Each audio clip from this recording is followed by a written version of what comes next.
Brilliant, thank you for the introduction and the invitation to talk. One of the benefits to agreeing to take this talk a couple of years ago is I've actually now joined the population that I'm going to talk about. The flip side of that is sleep. As I've just learned from Julie's talk, I'm probably at risk of a bone stress injury because me and my 7-month-old have very wildly different definitions of adequate sleep. I'm told my slides do look okay, but the words around them, well, I'm just hopeful that they are semi-coherent and you get the gist of what I'm trying to say.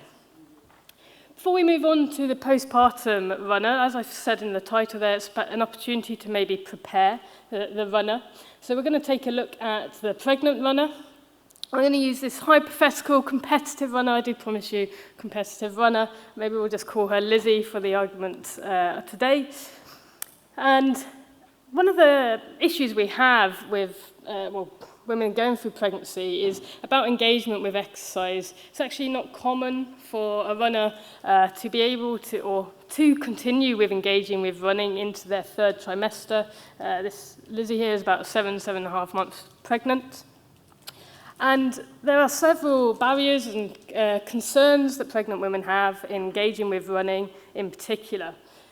One being society and potentially societal norms, so the unsolicited, kind of sometimes unwelcome, perhaps well-meaning advice that women have, maybe the tutting as you're out running, as you're exercising, raising questions whether you should in fact be doing it in your condition. There's a tendency potentially to want to wrap these women in cotton wool.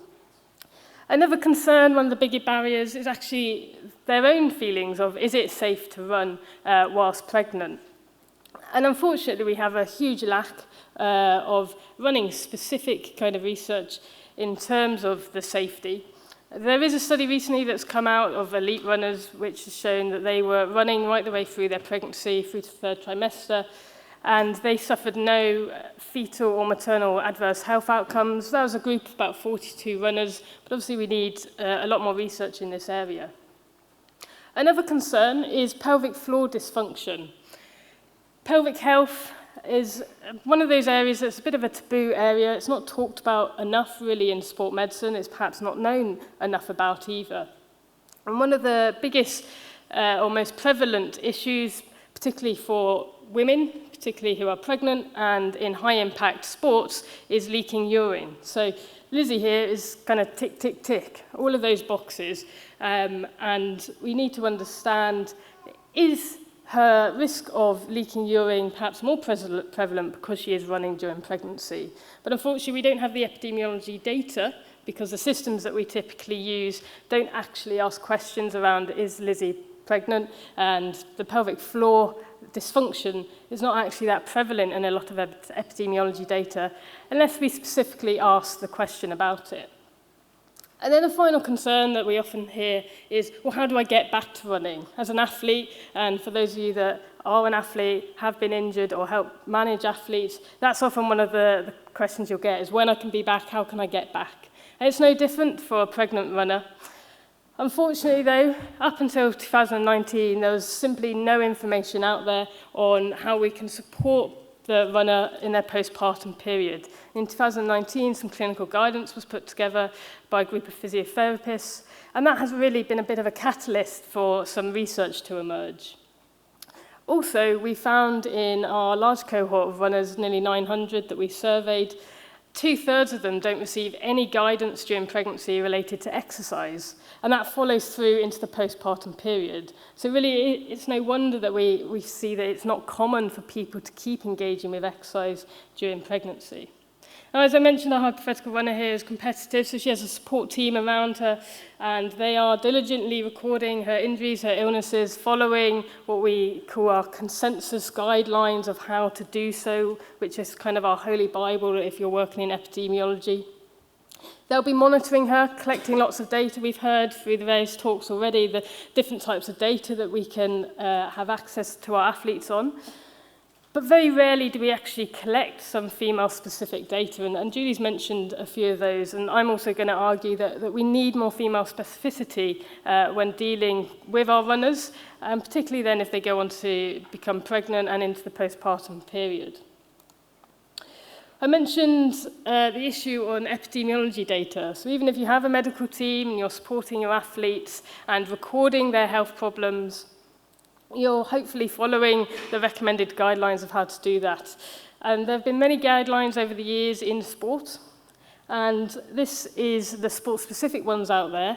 The grey represents the co-authors that are men, and the orange represents the co-authors that are women. And hopefully I don't need to say too much more on this slide to say that we have a bit of a problem, in particular because the early papers were really the founding papers of epidemiology that a lot of papers are kind of spawned from or taken the ideas from. And we can see that around that table, not only do we perhaps have a very singular voice, most of those, if not all of those co-authors, are also working in the men's side of the game. So what we have are fantastic systems for recording and reporting injuries in men's sports, and I can attest to that, having worked for several years, looking and analysing a lot of this data.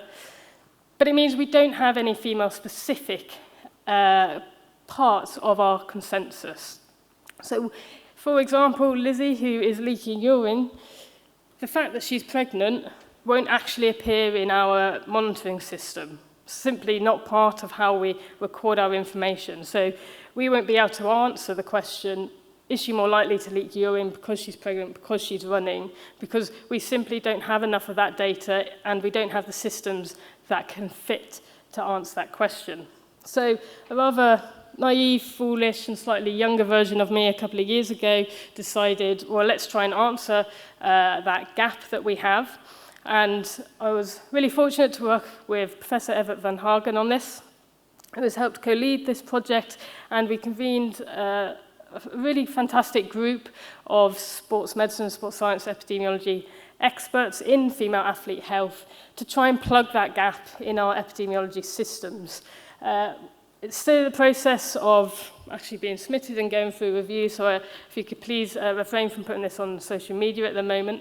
And unfortunately, I can't go into everything that I would have liked at this stage. Maternity leave has kind of meant my work has slowed somewhat. But we are proposing that we have these female athlete health domains. So we're adding some specificity to how we monitor our female athletes.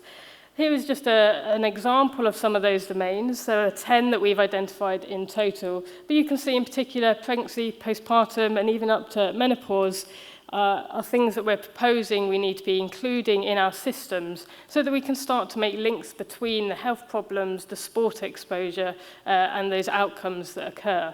So we can start to unpick relationships that perhaps we haven't seen before, or even just add a bit more evidence to what we anecdotally might see from clinicians, or hear about from clinicians on the ground.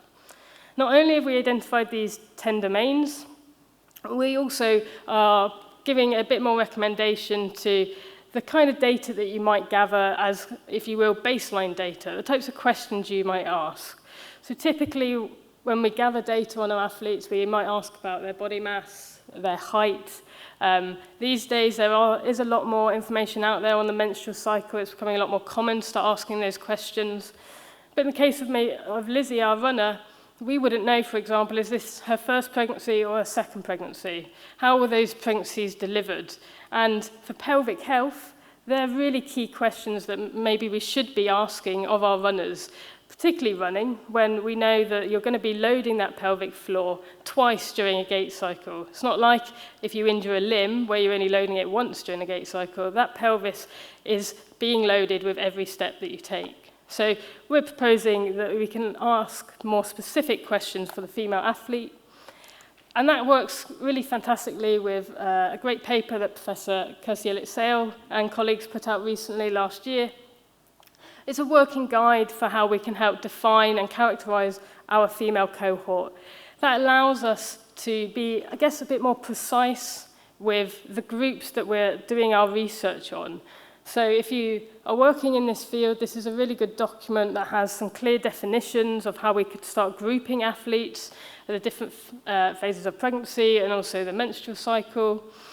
And questions such as the age of their first period.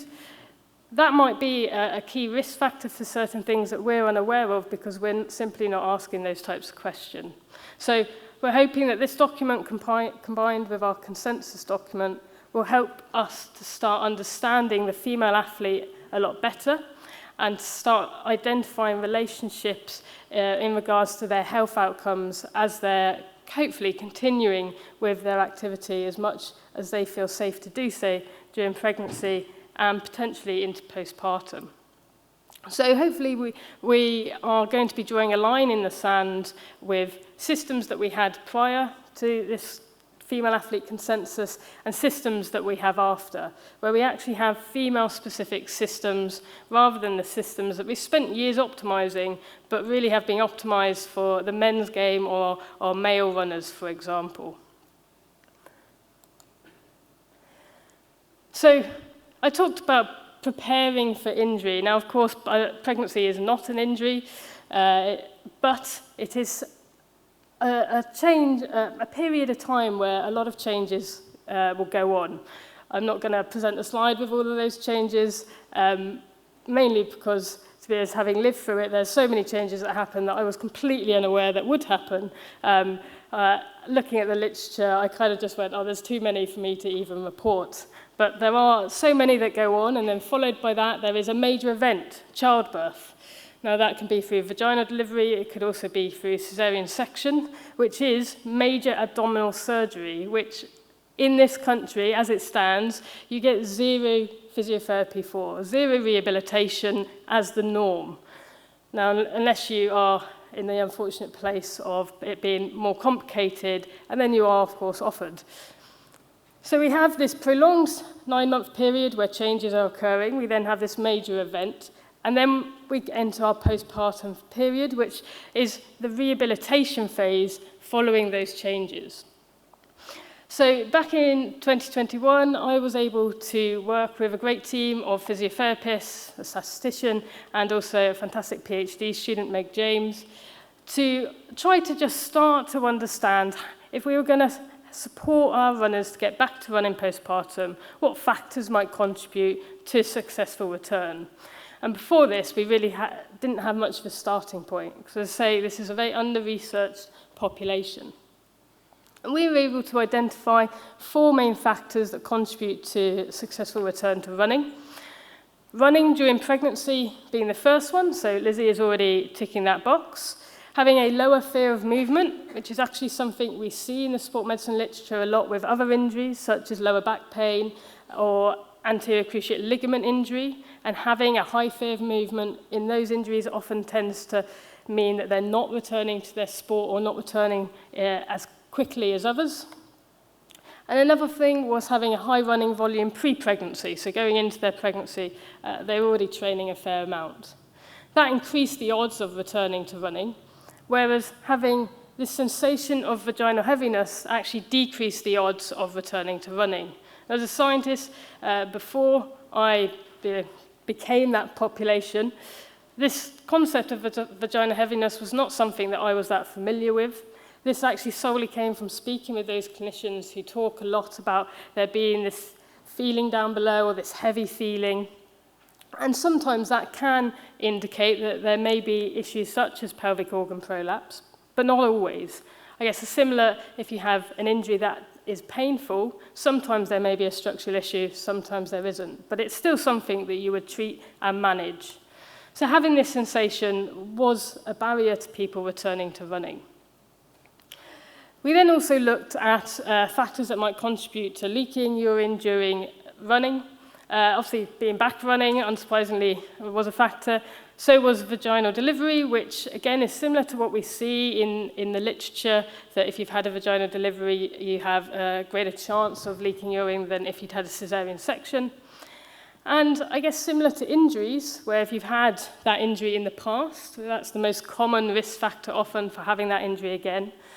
We see that if you leaked urine before you're pregnant or during you're pregnant whilst running, you're at greater odds of suffering from it during the postpartum phase. So this study, it was of nearly 900 runners, so it was the biggest survey to date. And we can also see that on average they took 12 weeks to return to running, which at the time was the kind of rough clinical guidelines that you would give to an individual. Following on from this work, I'm working again with a great team of physiotherapists that was led by Gráinne Donnelly, who has led a lot of this research in this field. We helped put together a framework for return to sport postpartum. Now, like every return to sport framework, we have a sexy-looking figure. You can't have an editorial without one these days.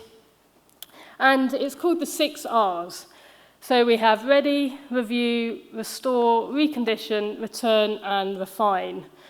And on the face of it, the latter 5, so from review onwards, are really about kind of progressive loading towards your target sport, which, if I'm honest, most return sport models are kind of based upon. And we propose a criterion-based model rather than time frame, and that is individualized, so it's not a one-size-fits-all. And importantly, it is a biopsychosocial whole systems approach. So this isn't just about the musculoskeletal system. We're considering the whole athlete. And that's really important, particularly for our pregnant and postpartum population. There are things like childbirth-related trauma, which can both be physical as well as psychological. And that psychological element is something we really shouldn't ignore in our perinatal population. Obviously, above all, is the safety of the mother and child. So that is prioritized throughout any return to sport in our model. The most kind of differentiating factor between this return to sport framework and other ones is the first stage, the ready stage. This athlete is pregnant, so we know there is going to be a major event. We also know there's going to be these major changes that are occurring because of pregnancy, and we know that they're then going to fall into that postpartum rehabilitation phase. So we can be really proactive rather than reactive to supporting these athletes. So one of the things proactively is where I kind of began this talk, which is about your engagement with exercise, which might limit your deconditioning. So our hypothetical runner is already doing a good spot there in terms of engaging with exercise and being proactive and readying themselves for that event. But when there are current guidelines for exercise. First guidelines were put out in 1949. I'm going to take a bit of a leap of faith here and say there was perhaps only one gender sat around that table, and aren't we fortunate that they allowed us to do housework but not go too far from the house or not do anything too fun like sports. And I wear as a bit of a badge of honour that I am a terrible, terrible housewife, much to the dismay of my mother-in-law. I can bake cakes, so that's about what I throw my hat on. But like Lizzie, I found it much more fun to be in the gym and be running than upskilling in housework duties, much as also to this dismay that my husband thought that I might suddenly upskill during pregnancy. That didn't happen, and definitely hasn't happened during the postpartum period either. We've thankfully come a little bit further on in our knowledge, and the current guidelines for the pregnant population is 150 minutes per week of moderate intensity exercise. Those of you that are familiar with physical activity guidelines are probably very familiar with 150 minutes of moderate intensity exercise per week. This population is no different, and we don't really have much more specificity beyond that. But in uncomplicated pregnancies, that is the recommendation. But it always comes back to the mother feeling what is safe for that baby. And the phrase of "don't bump the pump" is also part of those recommendations. But when we look at the running literature, which has only really recently come out, it's come out this year, of exercise and, in fact, training through pregnancy. So this data is on extremely highly trained elite level athletes. There's 2 different papers. We can actually see that they're able to do 2 to 3 times the amount of activity than the recommended guidelines. And what you can see on this graph here is there is an obvious drop-off in the running volume that they're doing as they enter into their pregnancy, and it starts to decline. But what they actually do, because that's just their running volume, is top it up with cross-training or less impact work. So the total volume that these runners were doing over their pregnancy didn't actually change at all. They just shifted what they were engaging with. Also, I think importantly, if you're dealing with pregnant athletes, is the knowledge that within a year they can actually return to their performance and their pre-pregnancy performance levels. And also, a modelling study has shown that maternity break doesn't actually have a detrimental effect on their ability to perform when they return.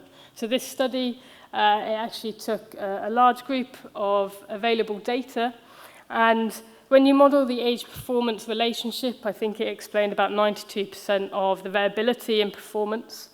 And if individuals had a kid before the peak performance, which was around the age of 32, when they returned, they were still on the same kind of upward trajectory in performance as those that didn't have a kid at the same time. But if they came back or had a kid after the age of 32, the decline in performance was evident, but that was similar to those who didn't have that maternity break. So I think this is really encouraging data that being pregnant or deciding to go into motherhood does not mean the end of your career, and certainly does not mean, particularly in a trained population, that we do need to wrap them in cotton wool.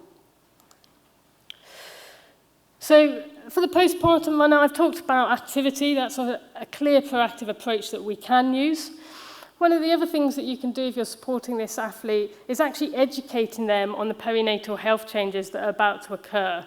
Like I said earlier, for me, a lot of them were eye-opening. I actually don't think we educate enough women on the changes that are about to happen, and indeed the changes that happen during postpartum, because that's interesting.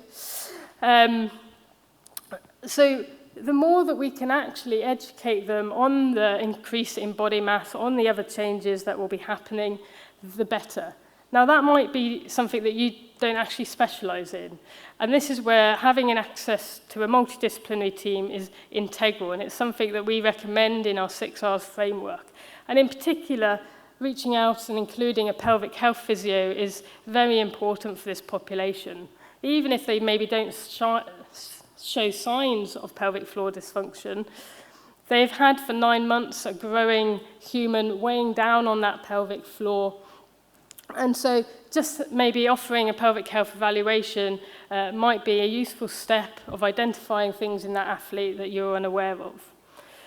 The information out there is very encouraging for engaging in pelvic floor muscle training and doing it as early as possible, either pre-pregnancy, if you can, but certainly early on in the pregnancy, because it actually reduces the chances of suffering urinary incontinence later on in pregnancy or in the postpartum period. And as I mentioned at the beginning, that can actually be a barrier for women engaging with running during pregnancy or getting back to it as well.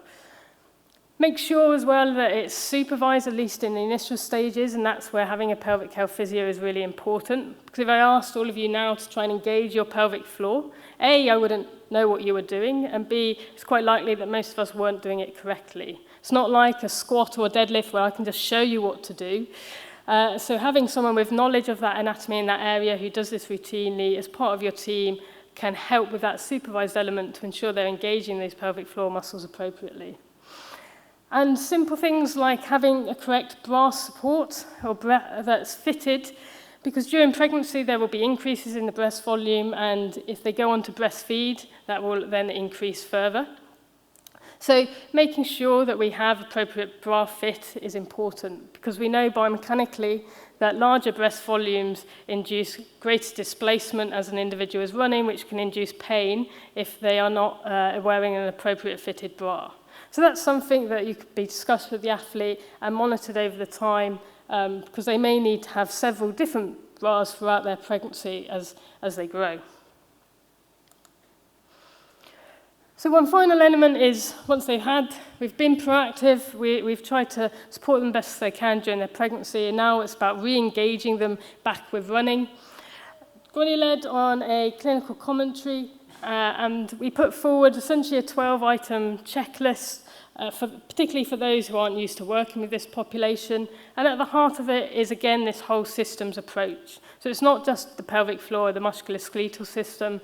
You can see that there are a variety of things, sleep or lack of, relative energy deficiency, which we've heard a little bit about in Julie's talk, because we know that this population are likely to be maybe sleep deprived. If they're breastfeeding, that's about 500 calories per day.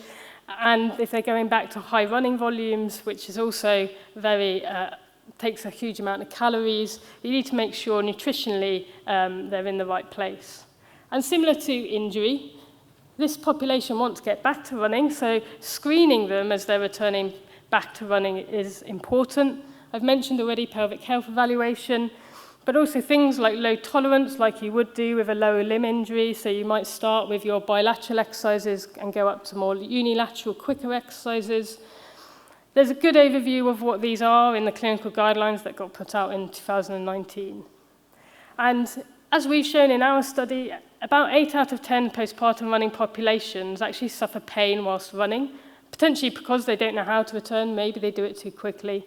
But it's something to be wary of and asking your runners about, not just day-to-day pain, which actually can be quite common postpartum, but pain as they're engaging in that exercise, and maybe look to change the training appropriately or include exercises to support them.